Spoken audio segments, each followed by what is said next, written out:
নমস্কার। আজকের টপিক হচ্ছে profound interest and heightened sensitivity. Profound interest আর তার সাথে উদ্যম, এটা স্পিরিচুয়ালি বা মেটেরিয়াল যে কোনো সাকসেসের জন্যে এই দুটো কতটা জরুরি, যে এই দুটো না বাড়লে কখনোই সেই ইন্টারেস্ট আমরা ধরে রাখতে পারি না একটা বড় জায়গায় পৌঁছানোর জন্য। এটা নিয়ে আগেই ভিডিও বানানো হয়েছে, আলোচনা করা হয়েছে। আজকে এর সাথে আর একটা টার্ম যোগ হয়েছে, যেটা হচ্ছে হাইটেন্ড সেন্সিটিভিটি। সেটা কেমন হয় সেটা নিয়ে পরে একটু আলোচনা করছি। প্রথমে যেটা বলবো যে প্রোফাউন্ড ইন্টারেস্ট সেটা না থাকলে, তার সাথে উদ্যম সেটা না থাকলে মানুষের জীবন কেমন হতে পারে সেটা নিয়ে আগে একটুখানি দেখি বাস্তব অভিজ্ঞতার মাধ্যমে। প্রোফাউন্ড ইন্টারেস্ট মানে হচ্ছে কিন্তু মানুষের মানসিক কাঠামোতে পরিবর্তন। যেমন 2482 আমাদের এখন মেন্টাল রেশিও যেটা আছে 2482, তো এটা থেকে প্রোফাউন্ড ইন্টারেস্ট বাড়া মানে হচ্ছে এই রেশিওটা ধীরে ধীরে 5221-এর দিকে যাচ্ছে, পৌঁছানো নয়, যাচ্ছে। কিন্তু তাতেই কতটা পরিবর্তন হতে পারে মানুষের জীবনে যখন ইন্টারনাল কাঠামো চেঞ্জ হয়, সেটা তো একটা জাস্ট এক্সাম্পল নিলে বোঝা যাবে। যেমন একজন ভিখারিকে যদি রাস্তায় যে ভিক্ষা করছে, তার অবস্থার পরিবর্তন করার জন্য তাকে যদি তুলে এক রাজার সিংহাসনে বসিয়ে দেওয়া হয়, তাহলে তার খাওয়া পড়ার অভাব হয়তো চলে যাবে, কিন্তু সে কি রাজ্যটাকে সে রাজার মতো ভালোভাবে রাজ্য ব্যবস্থা পরিচালনা করতে পারবে? বরং মনে হয় সে নিজেও ভিক্ষে করবে এবং রাজ্যবাসী যারা আছে সবাইকে ভিক্ষে করাটাই শেখাবে, কারণ তার ইন্টারনাল কাঠামো যেটা আছে, মানসিক কাঠামো, তো সেইটাকেই রিফ্লেক্ট করবে। এছাড়া দেখবেন যে কৌন বনেগা করোড়পতি যে শোটা হতো, অনেকেই দেখেছেন, তার মধ্যে বেশ কিছু মানুষ যারা কোটি টাকা জিতেছেন, কিন্তু জেতার পরে সেই টাকা কি তারা ধরে রাখতে পেরেছে? তাদের জীবনযাত্রার মান বা অবস্থা কোনোভাবে উন্নতি হয়েছে? হয়তো কিছুদিন তারা খুব ভালো জীবন কাটিয়েছেন, বা অনেকের ক্ষেত্রে হয়তো জীবনযাত্রা খারাপের দিকেও গেছে, নেশাগ্রস্ত হয়ে পড়েছেন অনেকে, এবং কিছুদিন পরে সেই টাকা, বা যারা লটারিতে বেশ ভালো রকম টাকা পায়, তারা টাকা ধরে রাখতে পারে।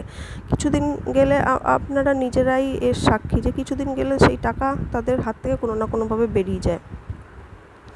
অপরপক্ষে দেখবেন যে আমাদের দেশের বড় বড় যারা শিল্পপতি, আদানি হোক, আম্বানি হোক, বড় বড় যারা আছে, বিজনেসম্যান আছে, তাদের যদি কোটি টাকা দেওয়া হয়, তাহলে হয়তো কিছুদিনের মধ্যে সেই টাকা তারা দ্বিগুণ, 3 গুণ, 5 গুণ করে দিতে পারবেন। তাহলে ডিপেন্ড করে মানুষের সাকসেস, সফলতা, যে কোনো সাকসেস ডিপেন্ড করে তার মানসিক কাঠামোর ওপরে, কোনোভাবেই পরিস্থিতির ওপরে নয়। যে আমার পরিস্থিতি আজকে এরকম আছে বলে আমি কিছু করতে পারছি না, সেটা নয়। আমার মানসিক কাঠামো এখন কি 2482 আছে না 5221-এর দিকে যাচ্ছি। যত বেশি উচ্চ স্তরে যেসব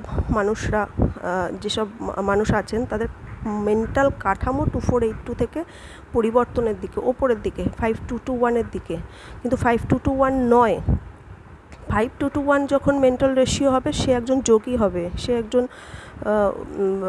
তাকে আমরা হয়তো দেখতেই পাবো না আমাদের এই সমাজ সংসারে, সে থাকবে সবার চোখের অন্তরালেই থাকবে। তো 5221-এর দিকে যখন পরিবর্তন হতে থাকবে, তখন তার ভেতরে প্রোফাউন্ড ইন্টারেস্ট তৈরি হতে থাকবে, এবং তার সাথে একটা উদ্যম সেইটাও বাড়তে থাকবে। এবার এর সাথে আসছে হাইটেন্ড সেন্সিটিভিটি। জেনোগায় এর সাথে বলা হয়েছে যে হাইটেন্ড সেন্সিটিভিটিও বাড়বে। সেন্সিটিভিটি কাকে বলে?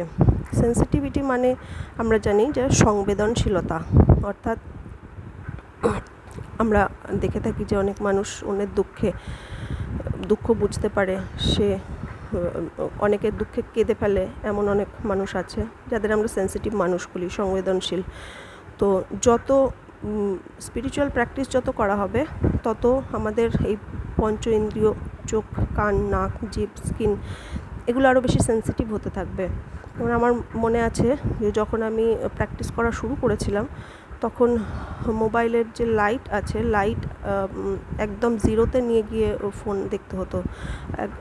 বেশি লাইট সহ্য করতে পারতাম না চোখের ওপরে, বা অনেক দূরে হয়তো কেউ কথা বলছে, ওই দূরে বসেই সেটা পরিষ্কার বুঝতে পারতাম যে কি বলছে। মানে এতটা সেন্সিটিভ হতে থাকে আমাদের যে ইন্দ্রিয়গুলো আছে সেগুলো সেন্সিটিভ, অর্গানগুলো সেন্সিটিভ হতে থাকে। এবার হাইটেন্ড সেন্সিটিভিটি মানে সেটা একটা অনেক উচ্চ পর্যায়ের। সেইখানে না গেলে চোখ, নাক, কান, জিভ, স্কিন অতটা সেন্সিটিভ না হলে আমরা কখনো ঈশ্বরের গ্রেস বা ব্লিস অনুভূতি করতে পারবো না। ঈশ্বর সামনে দাঁড়িয়ে থাকলেও আমরা কখনো বুঝতে পারবো না। একটা ছোট গল্প বলি, দেখুন। রামানা মহর্ষি একজন সন্ত, যিনি সাউথের, তো অনেকে হয়তো তার নাম শুনবেন। তার কাছে একজন ভক্ত গিয়ে তাকে একটা প্রশ্ন করেছিলেন যে, বাবা, আপনি নাকি ঈশ্বরকে দেখতে পান, তো আপনি যদি দেখতে পান তাহলে আমাকেও দেখান, আমিও দেখব।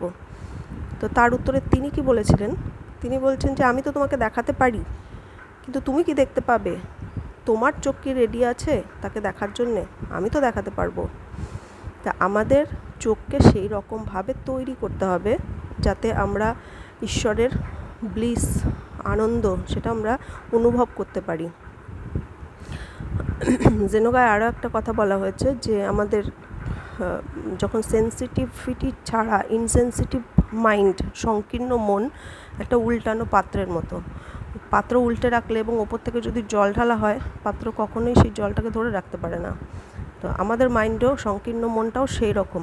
যে মাইন্ড সেন্সিটিভ নয়, সে মাইন্ড ওই রকমই, সে কখনো ঈশ্বরের গ্রেস বুঝতে পারে না।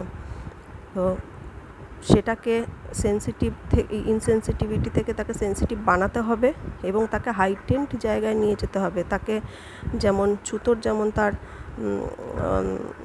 ছুরি বা করাতকে শান দিতে থাকে সেটা কাটার জন্যে, সেই রকমভাবে আমাদেরও এই যন্ত্রপাতিগুলোকে শান দিতে হবে। কারণ শিষ্য রেডি না হলে কখনোই গুরু তাকে হেল্প করতে পারে না। আজকের জন্য এ পর্যন্তই। নমস্কার।